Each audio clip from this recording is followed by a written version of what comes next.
വൈകിട്ട് 6:30-ക്ക് ശേഷം മാരാമൺ കൺവെൻഷൻ നഗരിയിലേക്ക് സ്ത്രീകൾക്ക് പ്രവേശനമില്ല.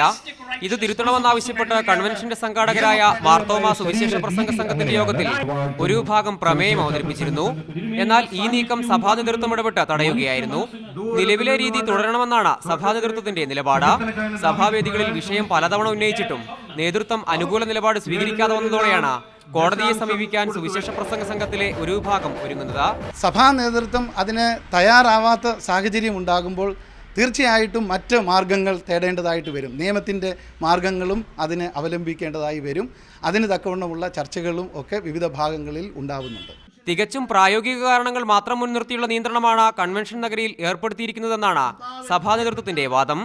എന്നാൽ വൈദികരിലും വിശ്വാസികളിലും വലിയൊരു വിഭാഗം രാത്രി യോഗങ്ങളിലെ സ്ത്രീവിലക്ക് നീക്കണമെന്ന ആവശ്യം ഉന്നയിച്ചിട്ടുണ്ട്. സഭാംഗങ്ങളായ സ്ത്രീകളുടെ കൂട്ടായ്മ രൂപീകരിച്ച് ഫെബ്രുവരി 12-ന് ആരംഭിക്കുന്ന 122-ാം മാരാമൺ കൺവെൻഷന്റെ രാത്രി യോഗങ്ങളിൽ പ്രവേശിച്ച് പ്രതിഷേധിക്കാനും ഒരു വിഭാഗം തീരുമാനിച്ചിട്ടുണ്ട്. അനീഷ് കാഞ്ഞങ്ങാടിനൊപ്പം സതോദേവസ്യ, മീഡിയ 1 പത്തനംതിട്ട.